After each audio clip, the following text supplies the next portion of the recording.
Abraham Lincoln رات 3 بجے سوتا تھا اور صبح 6 بجے جاگ جاتا تھا۔ وہ رات 12 بجے کے قریب فائلیں پڑھنا شروع کرتا تھا اور 2:55 تک نوٹس لیتا رہتا تھا۔ سونے سے 1 منٹ پہلے تک اس کے ہاتھ میں قلم ہوتا تھا اور وہ کسی فائل کے کسی فقرے کے نیچے لکیر کھینچ رہا ہوتا تھا۔ وہ بتی بجھانے کے بعد اس فائل کو سائڈ ٹیبل پر رکھ دیتا تھا۔ صبح 6 بجے جو ہی اس کی آنکھ کھلتی تھی، اس کا ہاتھ بے اختیار سائڈ ٹیبل کی طرف جاتا تھا اور وہ فائل اٹھا کر پڑھنا شروع کر دیتا تھا۔ وہ امریکہ کا پہلا اور شاید واحد صدر تھا جس نے اپنے وقت کا ایک ایک لمحہ کام میں صرف کیا۔ اس نے زندگی بھر تفریح نہیں کی، لہذا اس نے ولیم شیکسپیئر کے ڈراموں سے 10 گنا زیادہ صفحے لکھے اور ہارورڈ یونیورسٹی کی 1/4 کتابوں جتنے صفحات پڑھے۔ اس نے زندگی بھر 3 گھنٹوں سے زیادہ نیند نہیں لی۔ لنکن کو 15 اپریل 1865 کو فرصت کے 2 گھنٹے ملے اور اس نے یہ 2 گھنٹے تھیٹر میں گزارنے کا فیصلہ کیا، لیکن فرصت کے ان 2 گھنٹوں کے دوران وہ قتل ہو گیا۔ اس کی موت کے بعد کسی امریکی مورخ نے لکھا تھا، کام لنکن کی زندگی تھا، وہ جو ہی کام سے باہر نکلا اس کی زندگی ختم ہو گئی۔ لنکن سے ایک بار کسی نے رات جاگنے کے بارے میں پوچھا تو لنکن نے اسے جواب دیا تھا، میرے لیے 3 گھنٹے کی نیند کافی ہے، لہذا میں سمجھتا ہوں میں اس کے علاوہ جو وقت پلنگ پر گزاروں گا وہ کرپشن ہوگا، بددیانتی ہوگا، وہ کرپشن ہوگی۔ ابراہم لنکن نے مزید کہا، جو لوگ قدرت کی دی ہوئی صلاحیتوں سے پورا کام نہیں لیتے وہ کرپٹ ہوتے ہیں، وہ بھی قدرت کے سامنے جواب دہ ہیں۔ مجھے نہیں معلوم ہمارے دانشور علماء کرام ابراہم لنکن کے اس فلسفے سے کہاں تک متفق ہیں، لیکن مجھے لنکن کی بات میں بڑا وزن محسوس ہوتا ہے اور میں یہ سمجھتا ہوں کہ کرپشن صرف رشوت، لوٹ کھسوٹ اور کالے دھن تک محدود نہیں۔ کرپشن کی تعزیر میں مالی بددیانتی ایک انتہائی چھوٹا اور معمولی جرم ہے۔ اصل جرم اس کے بعد شروع ہوتے ہیں، اور بدقسمتی سے ہم نے آج تک ان جرائم پر غور کیا اور نہ ہی ہم نے کبھی ان کے تدارک کے لیے کوشش کی، روکنے کے لیے کوشش بھی نہیں کی۔ اصل کرپشن نیت اور صلاحیتوں سے پورا کام نہ لینا ہوتی ہے۔ مثلاً اگر طالب علم 45 منٹ کے پیریڈ میں 30 منٹ تک دماغی طور پر غیر حاضر رہتا ہے تو یہ بھی کرپشن ہے۔ استاد تیاری کے بغیر کلاس میں آ جاتا ہے تو یہ بھی کرپشن ہے۔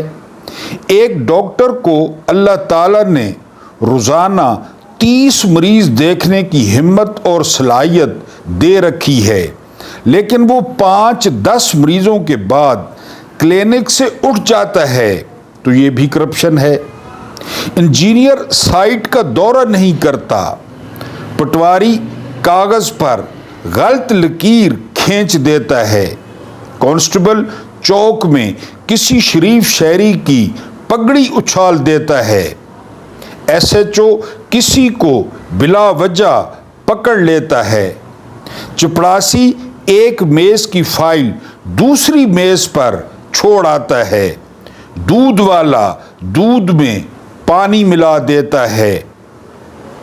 سائنس گھوڑے کو وقت پر پانی نہیں پلاتا۔ تندورچی تنور میں روٹیاں جلا دیتا ہے۔ باورچی سالن میں نمک نہیں ڈالتا۔ مؤذن وقت پر اذان نہیں دیتا۔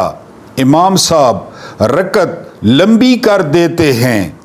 گاڑی چلانے والا ٹریفک کے قوانین کی پابندی نہیں کرتا۔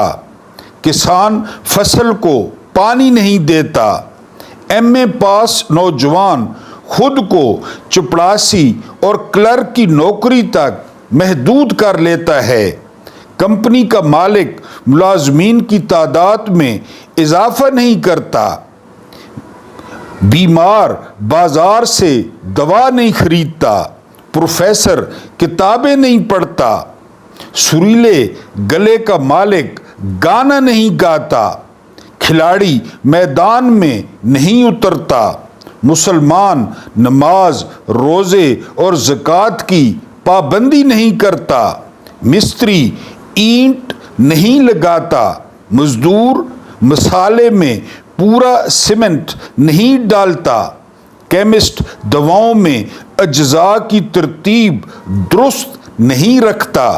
ایم این اے اسمبلی نہیں جاتا۔ وزیر وزارت کا کام نہیں کرتا اور وزیر اعظم دفتر نہیں بیٹھتا تو یہ بھی کرپشن ہے۔ وزیر اعظم صاحب اتفاق کریں یا نہ کریں، لیکن کیا پاکستان جیسے غریب ملک میں 70 وزراء کی کابینہ کرپشن نہیں؟ کیا وزیر اعظم نامزد ہونے کے بعد الیکشن لڑنا کرپشن نہیں؟ محسن نقوی پہلے نامزد ہو رہا ہے کہ وزیر اعظم بن رہا ہے، بعد میں الیکشن لڑے گا۔ کیا سال میں 70 غیر ملکی دورے کرنا اور ہر دورے میں 100 لوگوں کو ساتھ لے جانا کرپشن نہیں؟ کیا زلزلہ زدگان کے فنڈ سے 2 ارب نکال کر فوج کے حوالے کر دینا کرپشن نہیں؟ کیا 728 سول عہدوں پر ریٹائرڈ فوجی افسر تعینات کر دینا کرپشن نہیں؟ کیا 78 سیکٹریوں کو 1.5 ارب روپے کے پلاٹ دے دینا کرپشن نہیں؟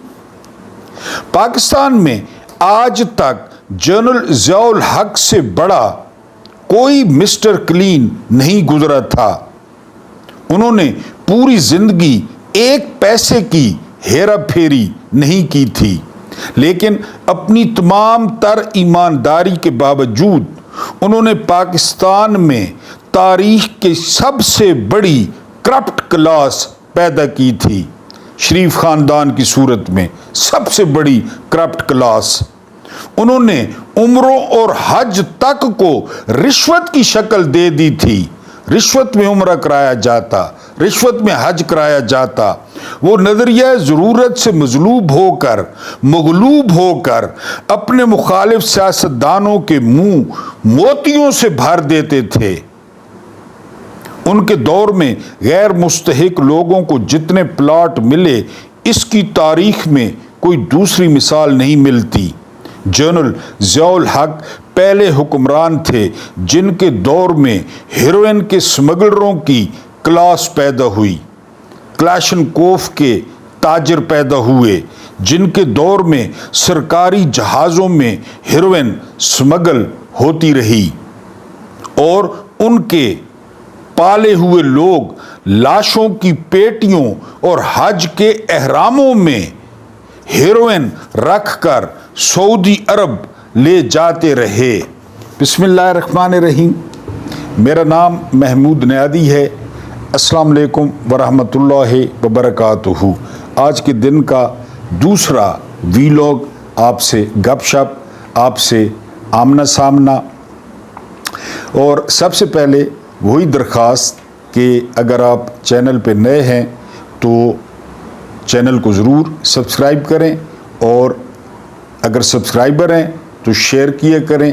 اب ہو سکتا ہے کہ ہمارا اور آپ کا ساتھ اتنا لمبا نہ چل سکے، وجہ میں آگے چل کر آپ کو بتاتا ہوں۔ بہرحال ایک ARY پہ پروگرام لگا ہوا تھا لوز ٹاک، اور انور مقصود نے جو ہے وہ سوال کیا معین اختر سے کہ آپ نے جو ہے وہ اپنے گھر پہ جھنڈا لگایا ہے؟ تو معین اختر نے جواب دیا کہ جی میں نے جھنڈا نہیں لگایا۔ تو انور مقصود بڑا غصہ کرتے ہیں اور وہ کہتے ہیں کہ کیوں نہیں جھنڈا لگایا؟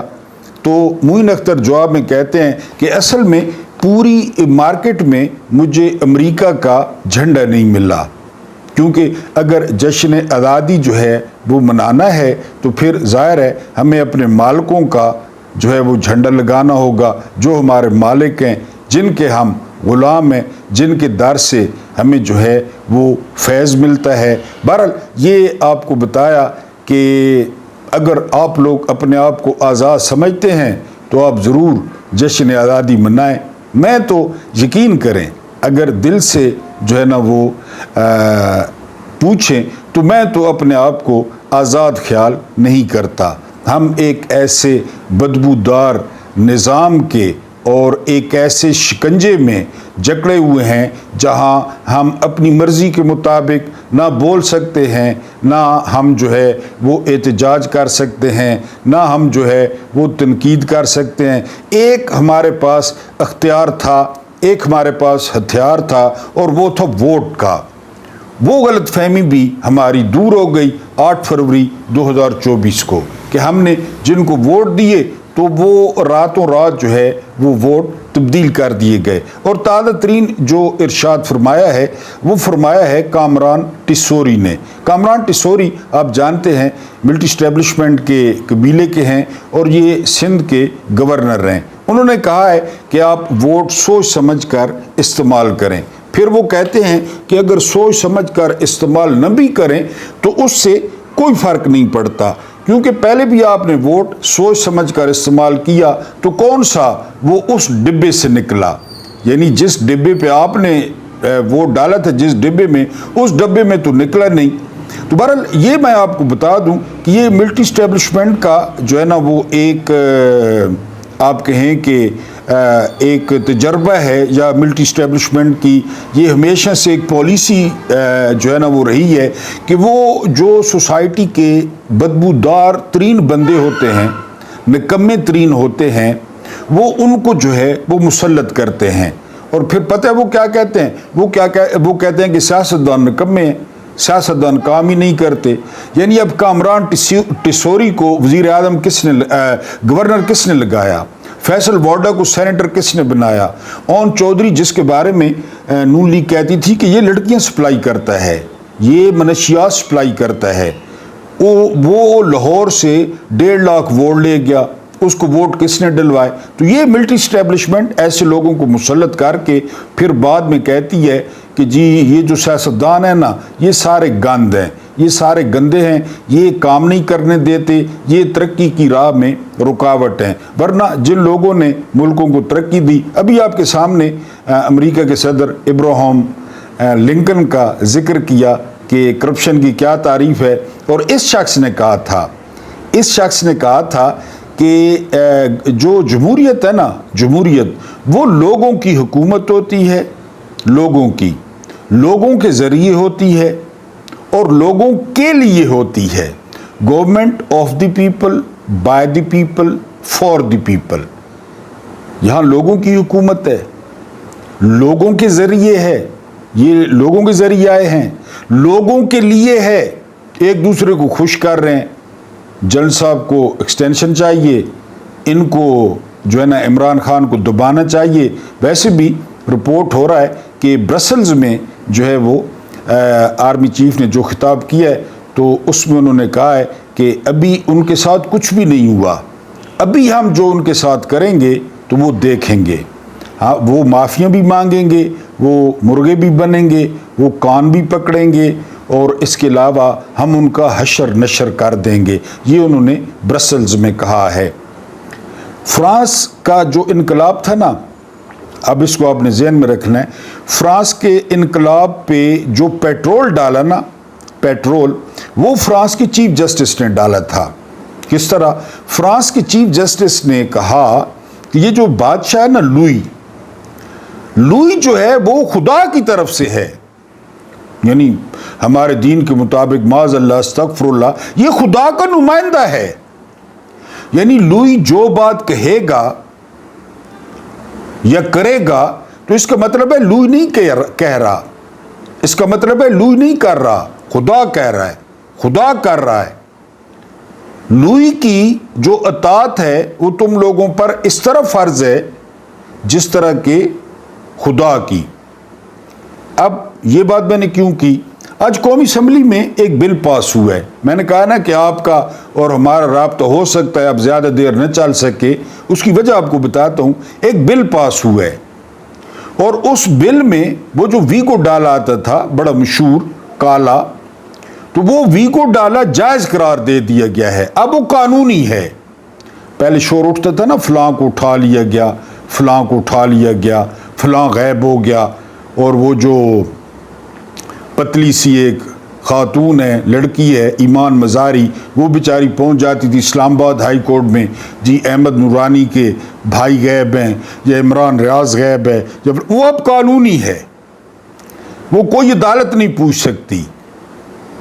وہ یعنی آپ حکومت پہ تنقید کریں، آپ ملٹری اسٹیبلشمنٹ پہ تنقید کریں گے، آپ جو ہے نا دہشت گرد قرار پائیں گے، اب اس کو عدالت میں پیش کرنا ضروری بھی نہیں ہے، کوئی پوچھ بھی نہیں سکتا۔ یہ بل قومی اسمبلی سے منظور ہو گیا ہے۔ تو اب جتنے بھی بقایا رہ گئے تھے لوگ، یعنی یہ جو قانون پاس ہوا ہے، وہ میں نے ابھی آپ کو مثال دی کہ چیف جسٹس نے کہا کہ یہ جو بادشاہ ہے، عدالتیں پہلے آپ کے سامنے، یعنی جب قانون نہیں تھا تو عدالتیں کیا کر رہی تھیں؟ وہ آپ کو یاد نہیں ہے کہ احمد نورانی کی جو ہے نا وہ ماں کس طرح ہائی کورٹ میں روتی پھرتی تھی؟ وہ قانون تو اس وقت نہیں تھا۔ یہ پتہ کون سا قانون ہے؟ یہ وہ قانون ہے جو صدر عارف علوی کے دور میں پیش ہوا تھا، اور انہوں نے پھر بعد میں ٹویٹ کیا تھا خدا کی قسم اٹھا کے کہ میں نے سائن نہیں کیے، کسی اور نے کر دی ہیں۔ یہ وہ قانون ہے۔ جب علوی نے ٹویٹ کر دیا تو معاملہ بگڑ گیا کہ جی پتہ نہیں کس نے سائن کیا، میں نے تو کہا تھا واپس بھیج دیں۔ اب یہ وہ قانون جو ہے اب پراپر قومی اسمبلی سے، زرداری سے، سو اینڈ سو، اب یہ قانون بن گیا ہے۔ تو اب جو ہے وہ بندوں کو اٹھانا، یعنی آرمڈ فورسز اٹھا سکتی ہیں، سول آرمڈ فورسز اٹھا سکتی ہیں۔ اور کچھ دن پہلے میں نے آپ کو خبر دی تھی کہ وزارت داخلہ میں ایک میجر جنرل اپوائنٹ ہوئے ہیں وردی میں، نام ہے ان کا نور ولی۔ اصل میں یہ چکر تھا، یعنی یہ چکر تھا کہ جی ایک میجر جنرل کو وزارت داخلہ کا سیکرٹری لگایا گیا تاکہ جتنے بھی یہ لوگ ہیں جو پاکستان میں بولتے ہیں یا پاکستان میں ہمت کرتے ہیں تو ان کو اٹھایا جائے، اور آج اس کو قانونی جو ہے وہ قرار دیا گیا ہے۔ یعنی اب اس کا مطلب یہ ہے، میں آپ کو سادہ الفاظ میں جو ہے نا وہ سمجھاؤں کہ فرعون کے جوتشیوں نے کیا کہا فرعون کو، یعنی جوتشیوں نے کہا، نجومیوں نے کہا کہ بنی اسرائیل میں ایک بچہ پیدا ہوگا جو تمہاری لنکا ڈھا دے گا، جو تمہارا یہ تخت اور تاج اچھال دے گا۔ تو فرعون نے جو ہے وہ کیا کیا؟ فرعون نے کہا کہ اس کا پھر حل یہ ہے کہ بنی اسرائیل کا اب جو بھی بچہ پیدا ہونا نومولود تو اس کو قتل کر دیا جائے۔ یہ مشورہ دیا کابینہ نے، 76 رکنی کابینہ نے۔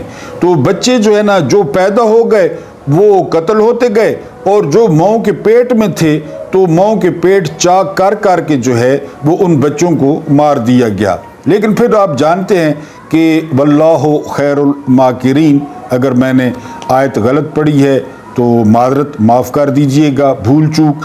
تو یعنی ایک تدبیر جو ہے وہ تم لوگ بناتے ہو، ایک تدبیر میں بناتا ہوں، اور پھر جو میری تدبیر ہے یعنی اللہ پاک کی، تو وہ تمام تدبیروں کی امام ہوتی ہے، وہ تمام تدبیروں پر غالب آ جاتی ہے۔ تو پھر وہی موسیٰ جس کو جو ہے نا وہ مارنے کے لیے اتنی گودیں اجاڑی گئی، وہ موسیٰ فرعون کے گھر میں جو ہے وہ پلتا رہا، اور شہزادہ، اس کو شہزادہ کہتے تھے، اینڈ تک وہ شہزادہ رہا جب تک جو ہے نا وہ اعلان نہیں کیا۔ تو یعنی یہ اب جو بھی بچہ پیدا ہوگا یعنی اگر وہ زبان جب اپنی کھولتا ہے یعنی پاپا یا ماما کہتا ہے تو وہ وہاں پہ مکھیہ منتری کہہ دے، یا وہ وہاں پہ آرمی چیف کا نام لے لے یعنی جب وہ اپنی زبان کھولے، یا وہ نیب کا نام لے لے، یا وہ دھاندلی کا نام لے لے، یا وہ فارم 47 کا نام لے لے، یعنی ویسے بھول کے اتفاقاً اس کے گھر میں باتیں ہو رہی ہوں، اس کے کانوں پر تو پڑتی ہیں، تو وہ بچہ بھی جو ہے وہ جو فورسز ہیں وہ اٹھا لیں گی۔ یعنی میں نے آپ کو ایک دفعہ بہت پہلے بتایا تھا، کئی نئے ویور جو ہے نا وہ شامل ہوئے ہیں فیملی میں، یہ ماڈل جو ہے نا وہ کاپی کیا جا رہا ہے یہ شمالی کوریا کا۔ شمالی کوریا کا بالکل یہی ماڈل ہے۔ شمالی کوریا میں کوئی نیٹ نہیں ہے قطعی طور پہ، باہر سے جو ہے وہ کٹا ہوا ہے، یعنی یہاں تک شمالی کوریا کو بتایا گیا، آپ مانیں گے کہ 2022 میں جو قطر میں فٹ بال کا ورلڈ کپ ہوا اور وہ ارجنٹائن نے جیتا، یعنی فرانس کے ساتھ اس کا فائنل تھا، ارجنٹینا نے جیتا، شمالی کوریا میں بتایا گیا کہ جی شمالی کوریا نے ورلڈ کپ جیت لیا ہے، پتہ ہے آپ کو، اور لوگوں نے جشن منایا۔ یہ جس طرح آپ نہیں منا رہے کہ ہم آزاد ہو گئے ہیں، باجے بجا رہے ہیں کہ ہم آزاد ہیں، اسی طرح انہوں نے جشن منایا۔ اتنے بیرونی دنیا سے کٹے ہوئے ہیں وہ، جی شمالی کوریا جو کہ ورلڈ کپ میں بھی نہیں تھا۔ مزے کی بات، یا تو ہوتا نا ورلڈ کپ میں ہوتا، کھیلتا، پھر بھی کوئی چلے، وہ ورلڈ کپ میں بھی نہیں تھا شمالی کوریا، اور کم جون ہن نے اعلان کر دیا کہ ہم ورلڈ کپ جیت گئے ہیں، جشن منایا گیا۔ یہ ماڈل اپنایا جا رہا ہے، یہ ماڈل قحط کا شکار ہے شمالی کوریا، قحط کا شکار ہے۔ وہاں پہ 7-8 ہیئر سٹائل ہیں ٹوٹل، وہ 7 ہیئر سٹائل مردوں کے، 6-7 ہیئر سٹائل عورتوں کے، اس ہیئر سٹائل کے علاوہ آپ کوئی ہیئر سٹائل نہیں رکھ سکتے، پتہ ہے آپ کو، شمالی کوریا میں وہی ہیئر سٹائل آپ رکھ سکتے ہیں۔ تو یہ شمالی کوریا کے ماڈل کو جو ہے وہ فالو کیا جا رہا ہے یہاں پہ۔ تو یہ قانون بن گیا کہ جی بے شک بالکل آدھی رات کو اٹھا لیں، دروازہ توڑ دیں، گھر توڑ دیں، گھر والوں کو ہراساں کریں، کوئی عدالتیں پہلے آپ دیکھ رہے ہیں کوئی عدالت نہیں پوچھ سکتی، کوئی عدالت بلا نہیں سکتی۔ کبھی کبھی جو ہے نا وہ سر پھرے جج تھے، بابر ستار یا محسن اختر کیانی یا اطہر من اللہ یا منصور علی شاہ، یہ لوگ بلا لیتے تھے کہ آپ نے کیا اندھیر مچائی ہوئی ہے۔ اب وہ چیپٹر ہی ختم ہو گیا کیونکہ یہ قانونی ہے، اور وہ جو فورسز ہیں وہ 3 مہینے تک وہ آپ کو ریٹین رکھ سکتی ہیں، کہیں پہ پیش کیے بغیر آپ سے تفتیش کر سکتی ہیں۔ اس لیے میں نے تھمبنیل پہ لکھا ہے کہ جو آزاد ہے وہ جشن منائے، باجوڑ میں دیکھ لے، مومند میں دیکھ لے، بلوچستان میں دیکھ لے، بلوچستان میں جعفر ایکسپریس بند ہے، بلوچستان میں نیٹ بند ہے، مکمل نیٹ بند ہے، یعنی فون سروس بند ہے۔ اور وہ ایک بوڑھا، اس نے ایک پیغام دیا ہے بابے نے کہ جی میں یہ پیغام دینے کے لیے سندھ میں 70 کلومیٹر اندر گیا ہوں، اور اس نے پیغام یہ دیا ہے کہ خدا کے لیے عیدی پیسہ کھول دو تو ہمارے پیسے آنے ہیں، کیونکہ ساری سروسز بند ہیں۔ تو اس میں آپ نے آزادی منانی ہے تو اسلام آباد میں بھی کل کانسرٹ ہے، آج اسلام آباد میں بھی ہے، لاہور میں بھی کانسرٹ ہے، وہاں پہ آپ جائیں، یہ ابھی بج رہے ہیں۔ آپ اگر آپ کو لگتا ہے کہ آپ آزاد ہیں، آپ کو لگتا ہے کہ یہ ملک آپ کی مرضی کے مطابق چل رہا ہے، آپ کو لگتا ہے کہ آپ نے انہی لوگوں کو ووٹ دیے تھے 8 فروری کو، تو آپ جشن منائیں، آپ آزادی منائیں۔ اور اگر آپ کو شرم نہیں آتی، یعنی یہ بھی ایک فیکٹر ہے، تو آپ آزادی منائیں۔ اور اگر آپ امریکہ کا، ہاں میری طرف سے یہ مشورہ ہے، آزادی اگر آپ نے منانی ہے تو اپنے گھر پر امریکہ کا پرچم لگائیں، امریکہ کا پرچم لگا دیں، پھر آپ واقعی جشن آزادی جو ہے وہ زبردست طریقے سے منائیں گے۔ اگر آپ کے گھر پہ جو ہے وہ